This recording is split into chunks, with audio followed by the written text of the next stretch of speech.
You are listening to a Cult Talk Network podcast.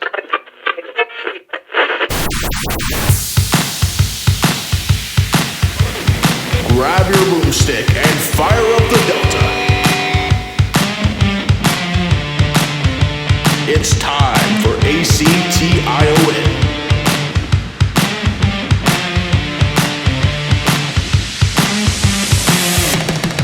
Join the Cult of Campbell. Groovy.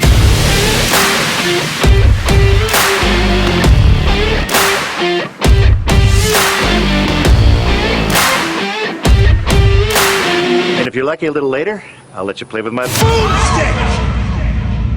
Welcome, everyone, to Cult of Campbell. Today, this is a very special episode. This is the first edition of our new series here. It is Tales from the Cult. Our series is going to focus solely on the fans of Bruce Campbell, the true Cult of Campbell. And today, I am joined here with Freck. Freck.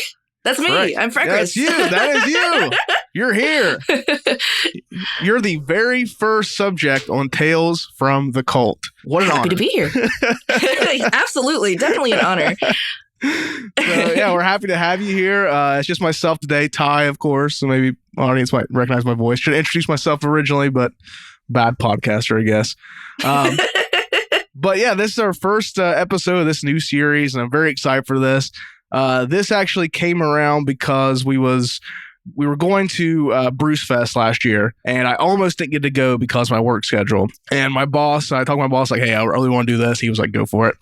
And one of the big things I was so worried about missing is because I wanted this chance to get to know the other Bruce fans, because here in Southern Ohio, I don't have the many Bruce people to talk to about, nerding out over my Movie Maniacs collection or my variant NECAs of Ash. I don't have that. So it was very important to me to go to the Bruce Fest so I could talk to people like Freck and get this start building this community of other Bruce fans. Hell yeah.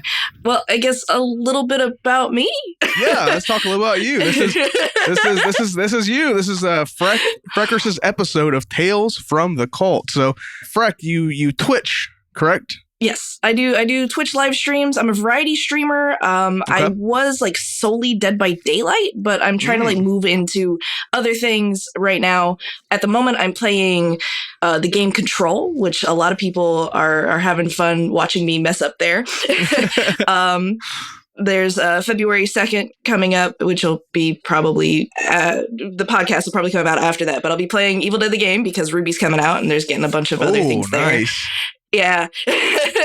So, yeah, I do that. Is this her debut? Has she not been in the game prior to this? She has not been in the game. She's a new character, so we're going to figure out what she's going to do. She's a leader role. That's all we know.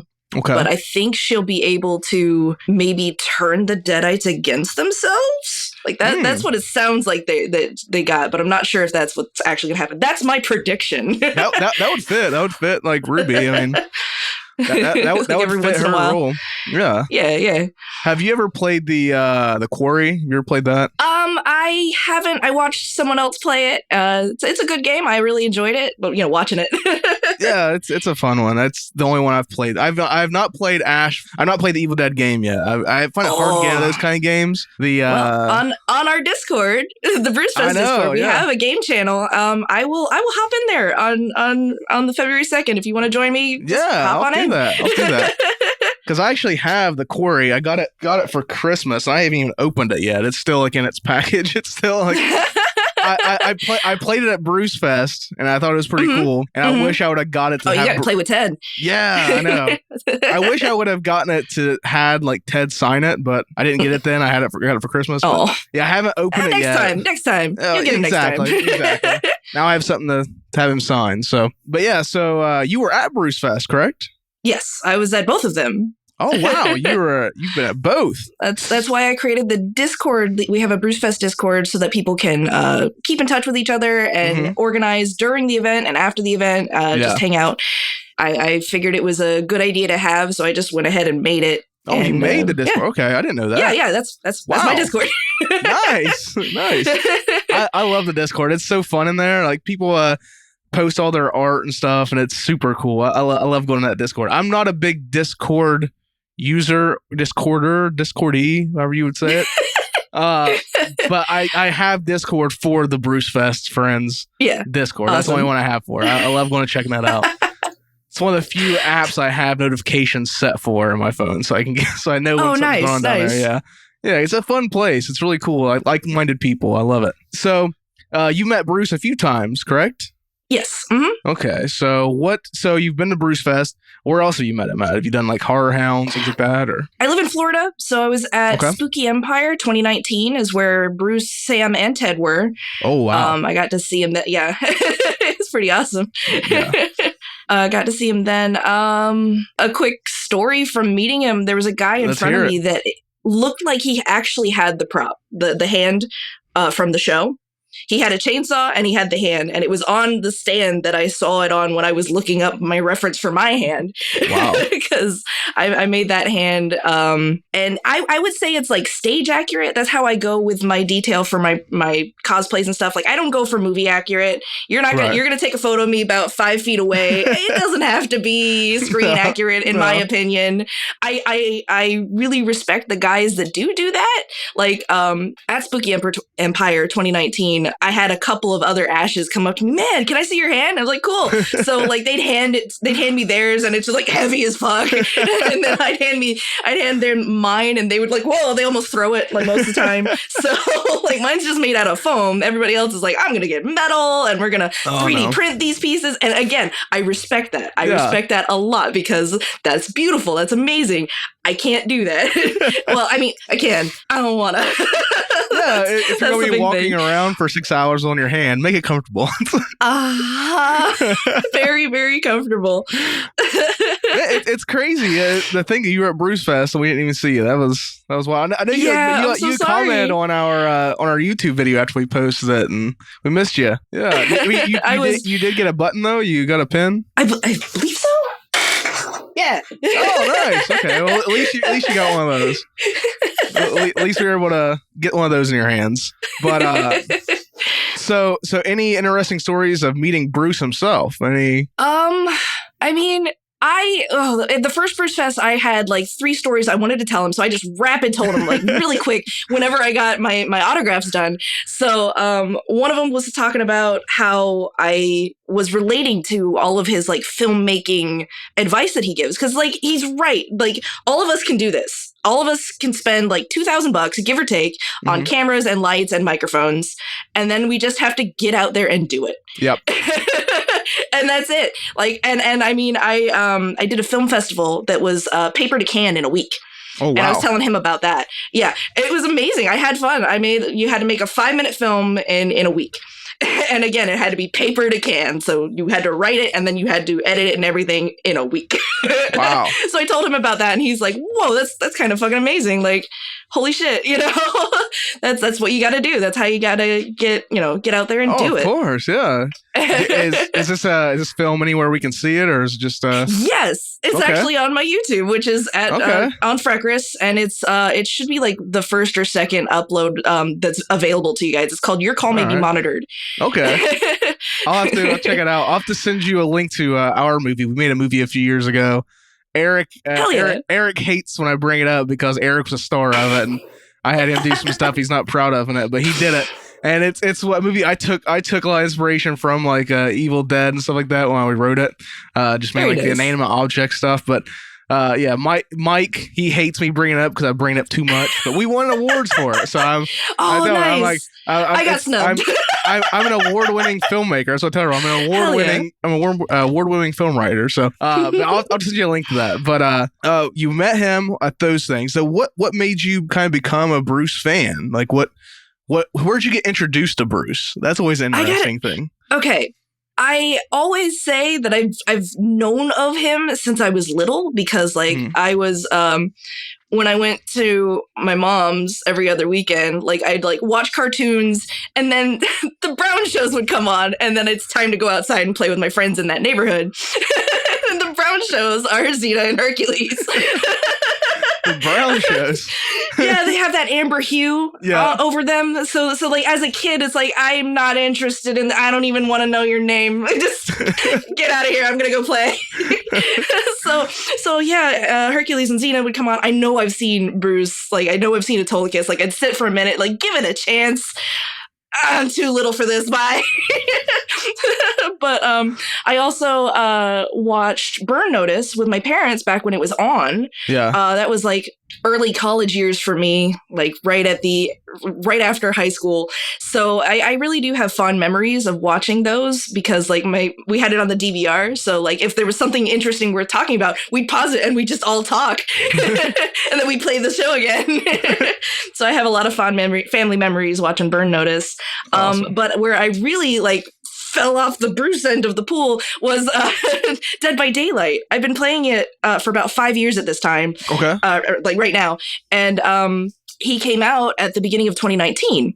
And it was a huge deal. We got the voice actor for the character. Like before that, we had like Michael Myers and Laurie Strode and Freddy from the 2013 film. Yeah, I can't remember from that Nightmare on Elm Street. And we never got any of the actors to do the voices for these characters. So it was really freaking cool when we got Bruce. So they had the advertisement of him in a sound recording studio and he's talking to the camera and everything. I was like, holy shit. So as soon as I saw that, I went home and I bought the Ash DLC.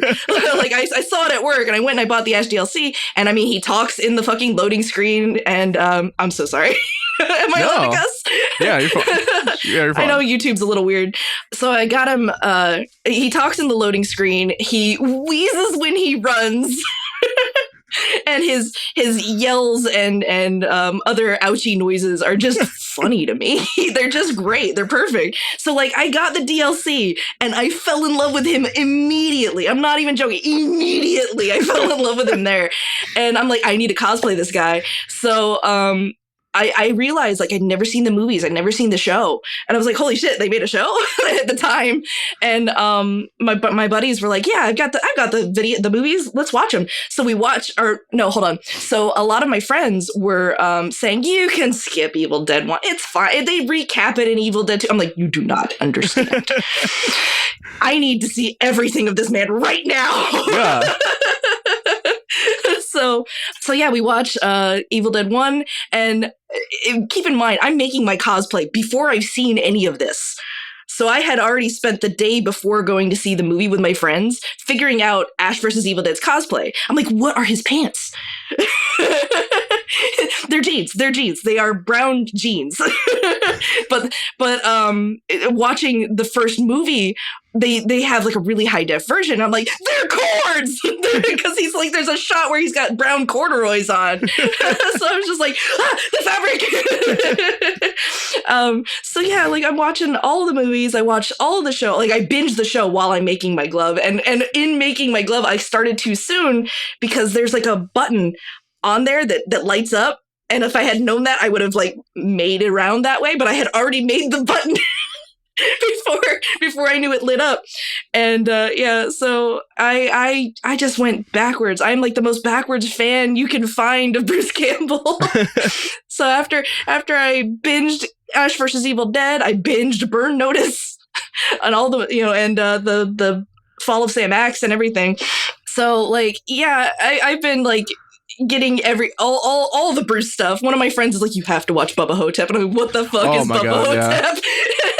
And I watched it with them and it was a blast. Bubba Hotep is probably my favorite Bruce movie, but it's so hard to get people to watch it because you can't describe it to it in a way where it sounds that appealing to someone who's never watched it, doesn't understand. Because it's like, oh, I watched Bubba Hotep. Like, what's it about? It's Elvis and JFK fighting a mummy. Like, yeah. It's so hard to explain. That's what I got from my friend. I'm like, I'm in. Let's go. Let's watch it. It took me a good bit to get everyone on the pod here convinced to watch it because I love like bad movies, and it's kind of a gift and a curse to where I can never get anyone to watch a movie because they're like, well, you like really bad movies. But I do like good movies, and it's like there's good movies too. Yeah, there's good movies mixed in this bag of bad movies. So I finally get everyone to watch it, and it's like everyone's favorite movie now. So it's it was really satisfying to have that. I always have Bubba Hotep when it comes to people calling my movies bad. I can say, but I showed you Bubba Hotep, so. But it's good. Yeah, and that was good. So not all my movies are bad because I showed you Bubba Hotep. Yes. Yeah. I broke the algorithm there. I've got that one good one. But so aside from Evil Dead, which you've watched them all, you've seen it all. Aside from Evil Dead, what would you say is Bubba Hotep your favorite non-Evil Dead Bruce movie, or? It's really hard to say. I mean, of the non-Evil Dead movies, that one is fantastic. Yeah. But I don't know, man. Yeah, I think I'll just go with that. Bubba Hotep is the best out of most of his other films, I think. Yeah, I've seen about all of the Bruce stuff. I think I've seen, if not all of them, almost all of them. It's kind of the thing with having this podcast. I have to watch a lot of it. And I would say out of you have to. Oh, everyone! I'm twisting your arm, making you watch these things. It's everyone else on the podcast has to watch them. I choose to watch them, and I make everyone else watch them. I would say there's like some real hidden gems in Bruce's filmography. One in particular he hates, but like I love. It's called Assault on Dome 4. And Assault on Dome 4. It's a really bad Die Hard like in space knockoff, but it's super like, it's a shitty movie. First off, he made that one in Bulgaria alongside of Man with the Screaming Brain. Right? You're thinking of Alien Apocalypse. Oh, okay, shoot. I don't know. Those were the back-to-back Bulgarian movies. Dome 4. He's the bad guy. He's the bad guy. And it's super good. He's the bad guy. he chews scenery in that. Like he is the best part of that movie. It's a really bad, boring movie. But anytime he is on screen, it is amazing. He plays this really good character. Alex Wyndham is his name. Mm-hmm. And it's super good. You can find the whole thing on YouTube. So if you ever want to check it out, it's all on YouTube. But it's a pretty hard movie to find, but then it's just on YouTube. Like I tried to find it forever on DVD and stuff, and not find it. Then one of my friends is like, "Hey, I found this Bruce Campbell movie on YouTube," and he sent me a link, and I was like, "I've been looking for that forever." Like, it was right there for free the whole time. So if you ever get a chance to check that out, you can speed through it and just stop whenever you see Bruce on it. You can miss the rest of it. Yeah.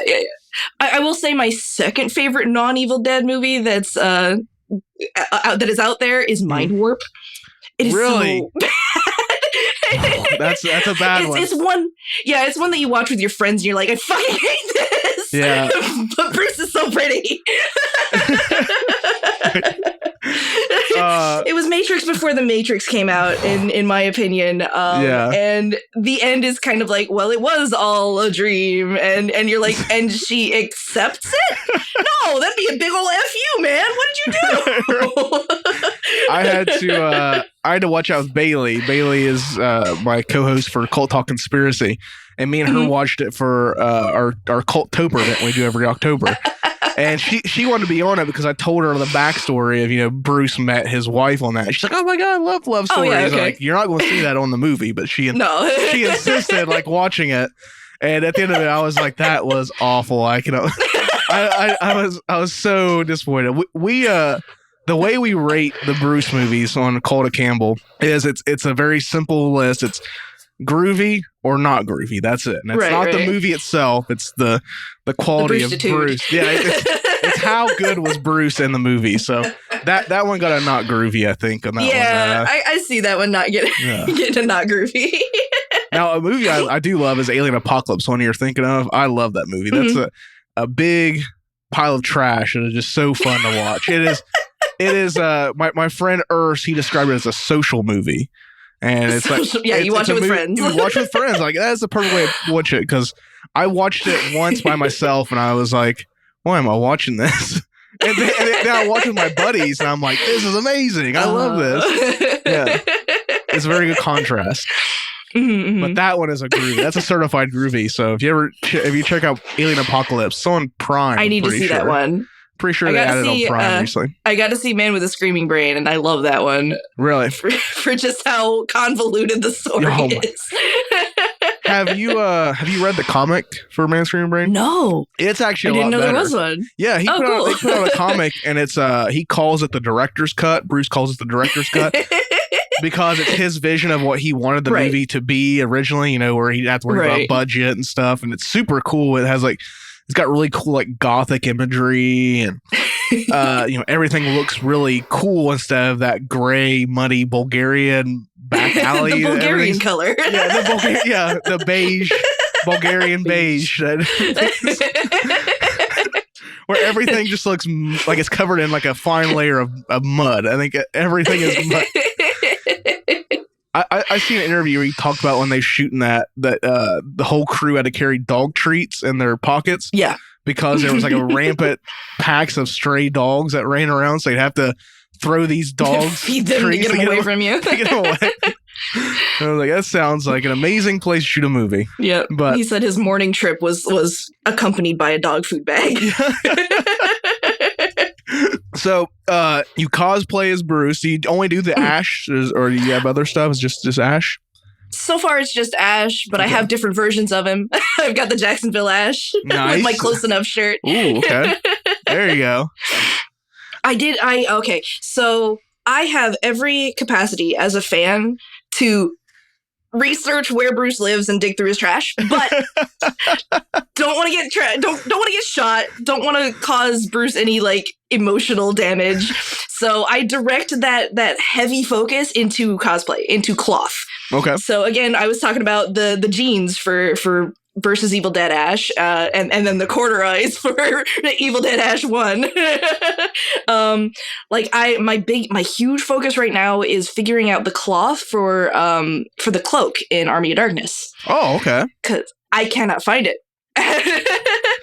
Yeah. And my other conquest was the Jacksonville shirt. So in the research for the Jacksonville shirt, I looked around and I found a shirt that has similar like artwork, but the background is black and bubbly. And I mean, I can show it to you after the cast if you want. But it's got the exact art on it. I actually have a Twitter post that I made about this. It's got the exact art on it, but the shirt itself is black and bubbly, where the Jacksonville the show shirt is purple. There's a few minor changes that they did in the show shirt. Mm-hmm. Like there's a glass on it that says zombie, and on the show it just says cool. So there's like a bunch of little details that they had to change, and I'm just like they had to have like stolen the art basically, because it's the shirt that I found is Scorpio USA, and I'm like, okay, this art is on this shirt. Maybe Scorpio made another shirt that's like that. No, it's all custom. Wow. And I'm like, where is that fabric? Please just give me the fabric so I can make my own shirt. I'm fine with this. So I have another shirt. So you want to be like the most accurate you can possibly get it. You're not satisfied with just that. I have a Close Enough shirt. I have my purple Close Enough shirt. It's got drinks on it, but it's not the shirt. Okay. I really want that shirt. And in this case, for accuracy, I just want that shirt. Saber Games just tweeted something out about they're doing a new mode on Evil Dead the game, and they had an image of Ruby, Kelly, and Leader Ash, we call him, which is Aved Ash, all as Deadite forms. So I think they're doing like a Fortnite. They're doing like a battle royale type thing where you're all Deadites and you're all fighting to be the top Deadite. But they released that image with Ash in the Jacksonville shirt, but it's not the Jacksonville shirt. It's got musical instruments and drinks on it now. Because again, I'm pretty sure the original design was stolen. So they like, we gotta make it a little different. We don't have rights for that because we stole it. So again, I focus way too much on cloth. Outside of the Evil Dead game, I seen just recently, like Bruce is now, or Ash is in Fortnite itself. Like, yes. He's actually a character on that. And I bought him. It's just crazy how like he's constantly in this stuff. Like, how many kids playing Fortnite know who Ash is? Then he's just a lot dead. now. Yeah, a lot. Exactly. It's Ash will forever be part of pop culture. Everything that comes up, he's just there. It's like, put an Ash DLC out. Like it made sense for Dead by Daylight, But Fortnite blew my mind. I was like, wow. Same. What? Really? Really? What I love about Ash in Fortnite is, if you don't know, all of the emotes are available across all of the characters. Okay. So you've got Ash that can do like really girly emotes. And it's so fucking hilarious. Like he's like making a heart and then like it's like, yep, that's Ash. Sure. So I bought one where he's like holding a big thing of popcorn and he's just eating it. Oh, that works. That works. I was like, that one fits him. That fits. Perfect. So I see you have a pretty nice Ash collection or Bruce collection there behind you. You obviously it's an audio podcast, so our listeners can't see it. But what would you say is your favorite piece of that collection? My favorite piece is the fake one. The fake one, okay. The fake one. Okay, so the original Funko Pop. Ash versus Evil Dead. Yep. I don't like the Chase version of him. They airbrushed blood on him, and it doesn't look good in my opinion. So in my quest to find this one, the Funko Pop of an Ash, not Chase, in a box, which I have up there signed, in a box, I found a fake one. Oh. And hold on, the fake one didn't come like this. The fake one was just like the regular Pop, but I noticed like the blue shirt was dark like the Chase. So I'm like, fuck it. I'm going to make this fake Funko Pop into the bloody version that I wanted. Oh, nice. So he's like properly covered in blood and like fake, his hair's all bloody. Do you mean like it was a bootleg or something? Or it's a bootleg. Like, wow. I don't know if you can tell on these images, but like, tell. Like the hair, the eyes are too big, the head's too small, the body itself is too small. The like, shotgun's way lighter, like the color in the shotgun's way lighter than that one. Yeah. Well, that might be the light. They're both silver, but okay. Wow. But that's crazy. Yeah, like you can even see like on their feet, like one has like a ridge around the foot and this one doesn't. Like it's just flat. So yeah, there's like Funko a lot of difference. Wow. So my bootleg Funko Pop where I made it all bloody and stuff because I didn't like the bloody version that they gave is actually my favorite. Nice. Hell yeah. I mean, of course the ones that I got signed are pretty freaking awesome as well. But like, I know he sees the Funko Pops a lot. Right. I had him sign the Super 7 reaction figures. I don't know if you've seen those. Super 7 reaction figures. I don't think I have. Can I look those up real quick? Yeah, the figures themselves are pretty shitty, but it's the box art. The box art is beautiful on those. I had him sign one of those for me. Oh, okay, the card guys. Okay, yeah. They're recorded. They're really cool. Like I have just that one. Like my Evan, my partner, he got me one to take to Bruce Fest. And I wasn't gonna get it signed at first. Like I don't know, I don't want to carry around this thing. And then I met Bruce. You know, we did like the stage show with him and stuff. And I was like, I'm gonna get it signed. Like I want to get signed. So I had him sign it for me. And he was like remarking about how small it was. I've never seen like small of figure. And but I love the box art on those. Like the carding is so cool. I'm gonna frame it somehow, like shadow box, I think is what I want to do.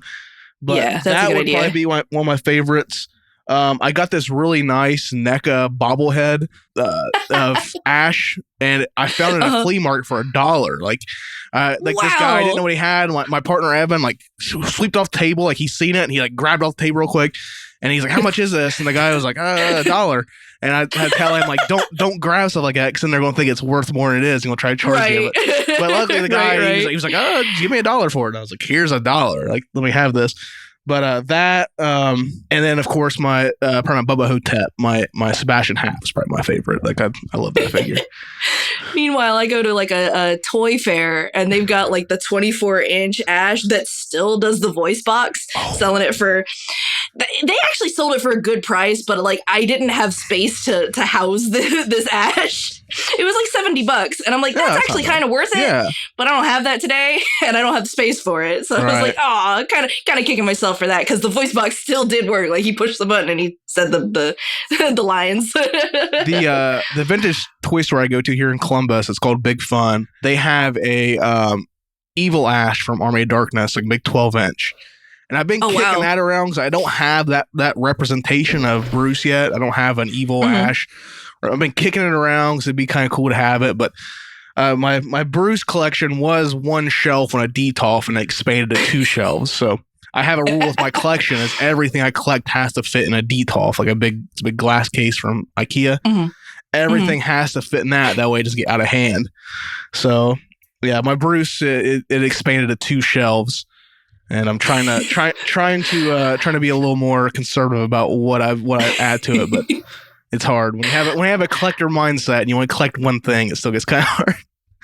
But, yeah, I have 2.5 plus a book box, like those the cubbies that's like there's like 9 boxes just stacked on top of each other in a square. Yeah, I have like one of those boxes is also got a bunch of his books. Oh, really? Yeah. We're going to do a couple of his books this year. We actually have them on the schedule. We're going to do a couple. Myself and Eric, we're readers, so we're going to be doing a couple of those here this year. I'm excited about because I have If Chins Could Kill. I have that, obviously.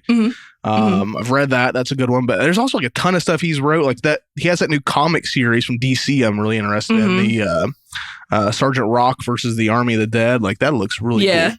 I'm waiting for the series to end and put out like a compendium of it. Yeah, an anthology. Yeah, me too. I've got an anthology of Xena. Oh, nice. The Dynamite Xena there. Did you ever read the Xena versus Army of Darkness like crossover they did? I think that's in this book. Oh, nice. I'm not sure. That really. I really want to get that. I'm like that looks really cool because I love Xena and I love Army of Darkness, so that'd be really cool to see. Yeah, that's it. Nice. Hell yeah. That's this book. Nice. Yeah, that looks awesome. I definitely want to check that out here soon. So you've met Bruce. You've cosplayed as Bruce. You played as Bruce. You've watched Bruce. All the things. You're just all around a Bruce fan. Well, hold on a sec. Back to the books that you have there. Yeah. If you're going through like his fiction books, I actually do highly recommend A Nation Divided. That's one. We're going to do that for November because election season. Oh, election year. Yeah. So we're going to do that in November, just for something we have in November. Then we're going to do. We have one lined up for like the 4th of July. It's It's an audio book, or it's a Kindle exclusive. 18 and a half? No, it's what is it? It's riveting audio when you're looking for stuff on the podcast. A House Divided. Yeah, we're doing that for November, and then there is another one that he put out. It's a short one. It's only like 98 pages or something. It's the Patriot looking one. Yeah, I thought it was a jack of all trades book, but it's Citizen Alex. Citizen Alex, yeah. Yeah, a political thriller by Bruce Campbell, and it's available as an ebook. So, and I guess there's an audiobook coming soon. So, we're actually going to be doing that for I think 4th of July. It's like our Cult of Campbell like 4th of July special. Yeah. Yeah. I'm big on holiday specials, so I always try to like theme out. I love something about holiday specials for any holiday. I'll try to cash in somehow on it. So. Last year for Valentine's Day we did Lunatics, a love story, and we could only find the Spanish dub of it, so we had to watch the whole thing in Spanish and try to translate it to review it, and it was a fun one, which I just found out recently, actually through the Bruce Fest friends. Actually someone reached out to me on YouTube. Someone commented on YouTube, and I was like, "Hey, I heard you guys looking for this," and the Lunatics, a love story, is on Tubi now in English. Yes. So if you guys have Tubi's free. Get Tubi. I always preach the praise of Tubi because they're very good to me. So if you guys go check out Tubi, you can find Lunatics, a love story on there. Did you watch that? Did you watch that in Bruce Fest? They dropped something big in the ARG, and I had to go.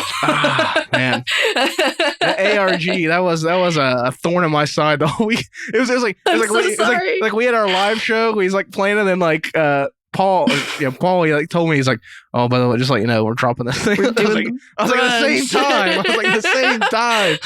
So, yeah, I was at the brunch. Yeah, everyone went to the brunch.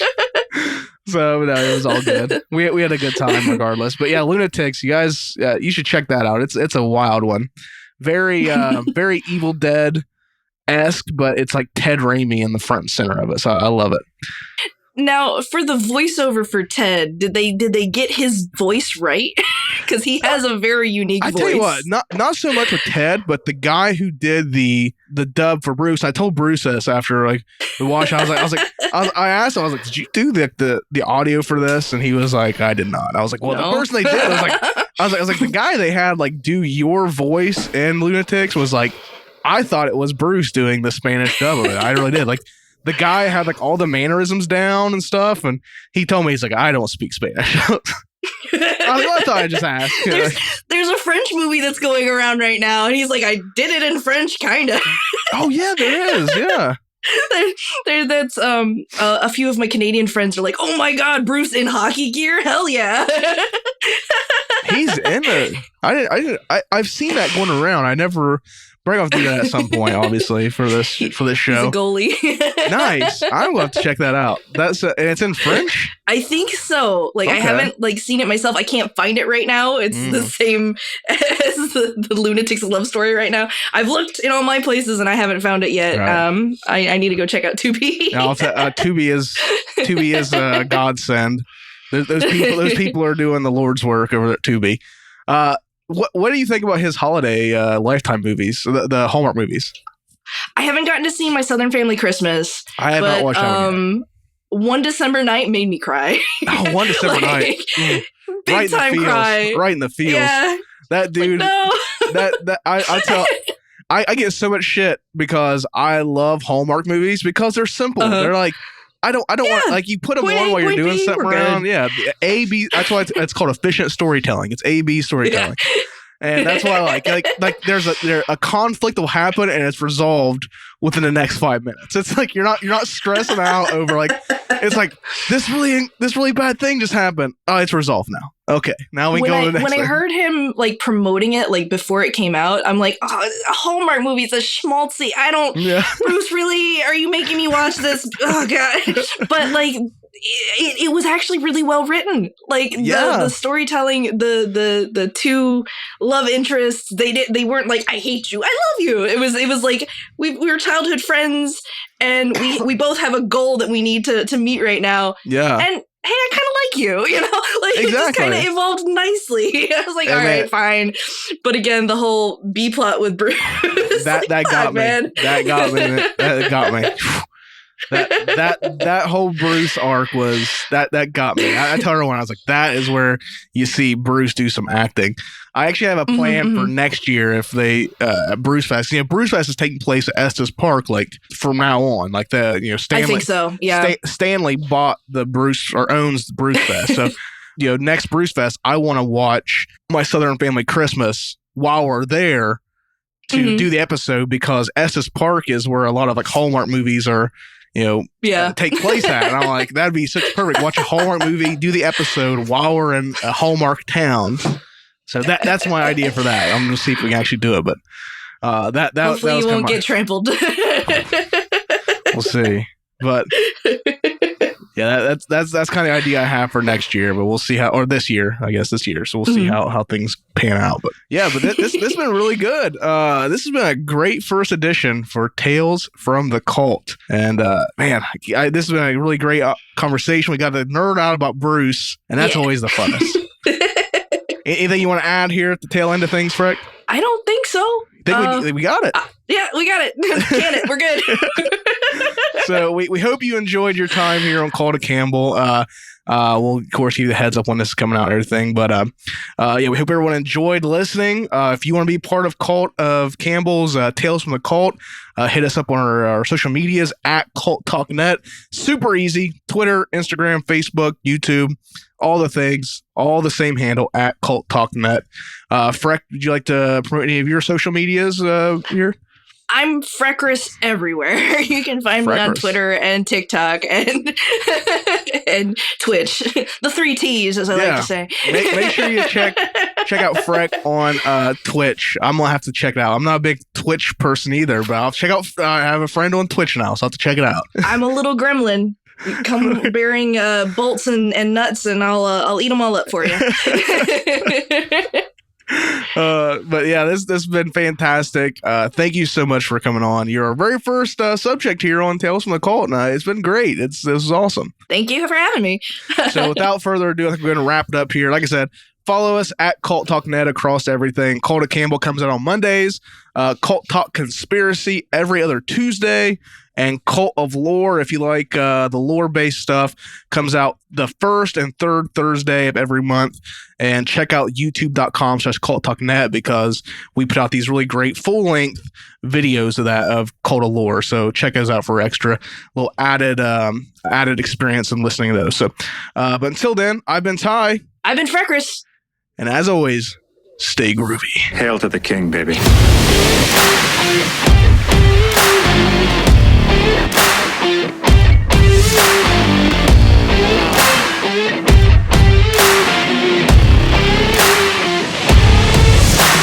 That's it? That's the best you got? Yeah. Oh, that sucks.